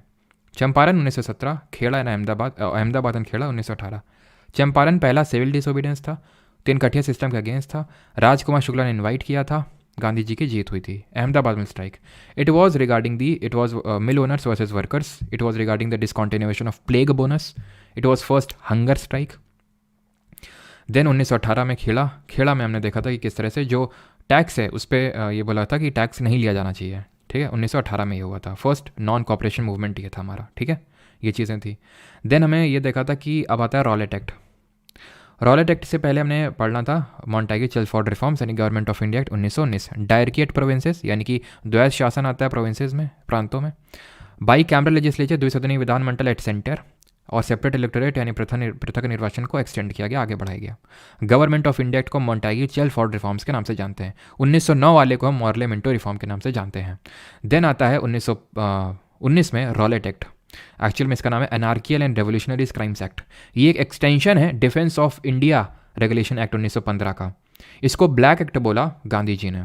इसमें यह था कि एक्टिविस्ट विल बी डिपोर्टेड और imprisoned without any trial for 2 years, no appeal, no दलील, नो वकील, सीधा जेल। जिन्ना और मदन मोहन मालवीय जी ने रिजाइन कर दिया। रॉलेट सत्याग्रह लॉन्च होता है 6 अप्रैल को। सत्याग्रह लॉन्च होता है, 9 अप्रैल को अरेस्ट हो जाती है सैफुद्दीन किचलू और डॉक्टर सत्यपाल की, और अरेस्ट के बाद 13 अप्रैल का दिन आता है, बैसाखी का दिन, जहाँ पे जलियांवाला बाग हत्याकांड होती है, जहाँ पे रेगनाल्ड डायर जिसके लिए रिस्पॉन्सिबल माना जाता है। बट उधम सिंह, जो राम मोहम्मद सिंह आज़ाद का नाम रख के जाते हैं, वो मारते किसको, माइकल ओ डायर को मारते हैं, जिसने कि इनके एक्शंस को अच्छा बताया था। टैगोर जी ने अपना नाइटहुड की उपाधि वापस कर दी, गांधी जी ने अपनी केसरे हिंद की उपाधि वापस कर दी। हंटर कमीशन बनता है बाय द ब्रिटिश गवर्नमेंट। उसने कंडोन तो किया, ठीक है, एक्शंस को, लेकिन कुछ पीनल एक्शन नहीं लगाया। देन आता है खिलाफत कमेटी बनती है, खिलाफत आंदोलन आता है। 1919 की बात है, ठीक है, 1918 की बात है। 1918 के बाद खिलाफत जो खलीफा होता था टर्की का, उसको डिसमेंबर कर दिया गया था, और इसको लेके मुस्लिम्स खफा थे। खिलाफत कमेटी बनती है, ऑल इंडिया खिलाफत कमेटी। मौलाना अली और शौकत अली ब्रदर्स के द्वारा, और हजरत मोहानी, मौलाना आज़ाद और अजमल खान भी थे। ऑल इंडिया खिलाफत कमेटी होती है दिल्ली में ऑर्गेनाइज नवंबर 1919 में, और उसके बाद लॉन्च होता है एक तरह से कि हाँ भाई हम नॉन कॉपरेट नहीं करेंगे ब्रिटिश गवर्नमेंट के साथ जब तक हमारे जो रॉन्ग्स हैं उनको फिर से नहीं लाया जाता, नहीं हमारे खलीफा को फिर से नहीं लाया जाता है तब तक। गांधी जी मौके का फ़ायदा उठाना चाहते थे कि भाई यहाँ पे मुस्लिम्स का कॉज है, और अभी ये भी हुआ जलियांवाला बाग, तो क्यों ना हिंदू मुस्लिम यूनिटी करके एक मूवमेंट लॉन्च कर दिया जाए। तो नॉन कॉपरेशन मूवमेंट असहयोग आंदोलन लॉन्च होता है 1920 को। खिलाफत आंदोलन 1919, नॉन कॉपरेशन मूवमेंट 1920। क्यों? क्योंकि कलकत्ता सेशन 1920 में इसको अप्रूव किया गया और पूरी तरह से एंडोर्स किया गया नागपुर के सेशन में, जहाँ पे कांग्रेस वर्किंग कमेटी भी बनती है 15 मेंबर की, और एक्स्ट्रा कॉन्स्टिट्यूशनल मास स्ट्रगल का टारगेट रखती है। कौन? कांग्रेस। जिन्ना, एनी बेसेंट, बिपिन चंद्र पाल, सब रिजाइन कर देते हैं और इंडियन नेशनल लिबरेशन फेडरेशन बनाते हैं सुरेंद्र नाथ बनर्जी। तिलक स्वराज फंड बनता है 1921 में और लोकल लेवल में स्ट्रगल स्टार्ट होते हैं, जैसे एका मूवमेंट, मालाबार रिवोल्ट और Sikh agitation for removal of mahants 1921 के टाइम पे सारे। देन 5 फरवरी 1922 को एक घटना होती है, चौरी चौरा एक गांव है गोरखपुर में, वहाँ पे। और इस घटना में ये होता है कि 22 पुलिसमैन की डेथ हो जाती है। सुन के वॉयलेंस की हिंसा या फिर हिंसा सुन के गांधी जी इसको वापस ले लेते हैं। Everyone was shocked, Gandhi ji talked. Congress working committee met at Bardoli and suspended the non cooperation movement, और फिर से अपने कंस्ट्रक्टिव वर्क पे ये लग गए। बट एक सेक्शन एक ऐसा एमर्ज हुआ जिसने बोला कि कंस्ट्रक्टिव वर्क वगैरह से कुछ नहीं, अब काउंसिल में एंट्री करने का वक्त आ गया है। इधर एंड और मेंड काउंसिल, यानी कि या तो खत्म कर दो काउंसिल को वहाँ पे जाके, या तो वहाँ पे कुछ चेंजेस लेके आओ, तो एंट्री मारो। उनको बोला गया प्रो चेंजर्स, और उन्होंने ऑल इंडिया खिलाफत स्वराज पार्टी बनाई, in short Swaraj party. C R Das and Motilal Nehru ने। सी आर दास प्रेसिडेंट थे और मोतीलाल नेहरू उसके सेक्रेटरी थे। और 1924 में गांधी जी बेलगांव सेशन हेल्ड करते हैं, जो कि ओनली सेशन था जो गांधी जी ने जिसको प्रिसाइड किया। खत्म कहानी। ठीक। चलिए भाई, तो आई होप रिवीजन भी हो गया अभी।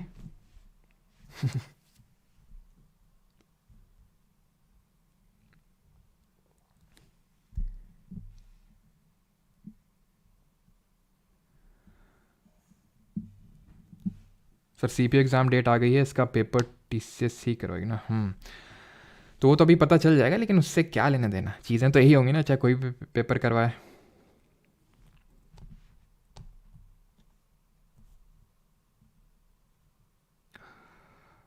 फिज़िक्स कब होगी? है भगवान, फिज़िक्स के तो ऐसे पीछे पड़े हो तुम लोग। फिज़िक्स कब होगी? फिज़िक्स नहीं होगी। ऐसा लग रहा है जैसे फिज़िक्स का ही पेपर देने लिखने जा रहे हो, आईटी का पेपर लिखने जा रहे हो, पूरा फिज़िक्स ही अब तोड़ के आओगे। फिज़िक्स कब होगी? कौन से एग्ज़ाम के लिए प्रिपेयर कर रहे हो? तो तुमको क्या लग रहा है कि हम छुड़वा देंगे? अगर ये लग रहा है क्या कि हम छोड़ देंगे? अभी वैसे पॉलिटी होगी, देन उसके बाद फिज़िक्स होगी। मतलब फिज़िक्स फिज़िक्स फिज़िक्स जैसे, मतलब फिज़िक्स अब एच.सी. वर्मा को भी पीछे छोड़ देंगे अभी ये। कौन एच.सी. वर्मा और कौन डी.सी. पांडे? अब हम ही होंगे फिजिसिस्ट।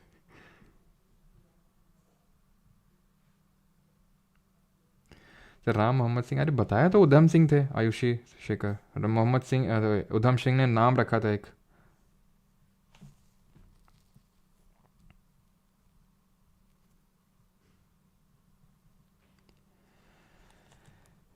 हाँ अगले साल करवाएंगे फिजिक्स। हाँ आईआईटी बॉम्बे में जाएंगे और सीधे कंप्यूटर साइंस लेंगे वहाँ पे भी। पढ़ने का नशा। अच्छा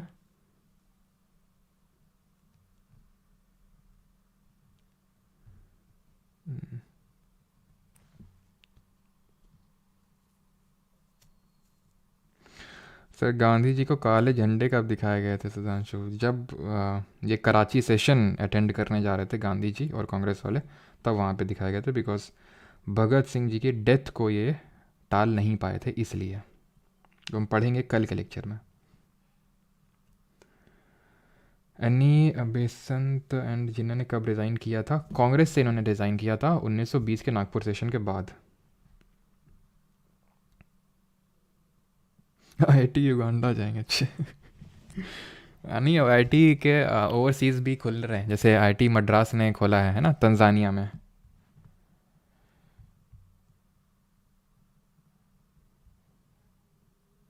गुरुजी मेरी शादी करा दो। अच्छा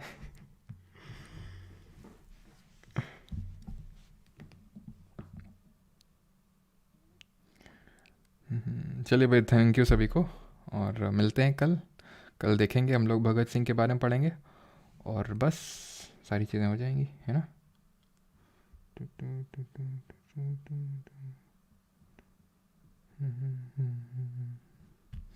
चलिए भाई, थैंक यू सभी का ना। और अभी मीम अपलोड होगी इंस्टाग्राम पे। चलो भाई, थैंक यू। और हाँ, काफ़ी लोग बैच वगैरह का बोलते रहते हैं, तो भाई परमार अकेडमी ऐप है, www.parmaracademy.in वेबसाइट है, और बैच SSC GK 2.0 है। उसके नीचे रिकॉर्डेड बैच ही मिल जाएगा आपको। वो अगर आपको ऐसा है कि जल्दी सारी चीज़ें फिनिश अप करनी है, तो रिकॉर्डेड वहाँ पे सारे लेक्चर्स पढ़े हुए हैं, पॉलिटी, ज्योग्राफी, इकोनॉमिक्स, साइंस, सब कुछ।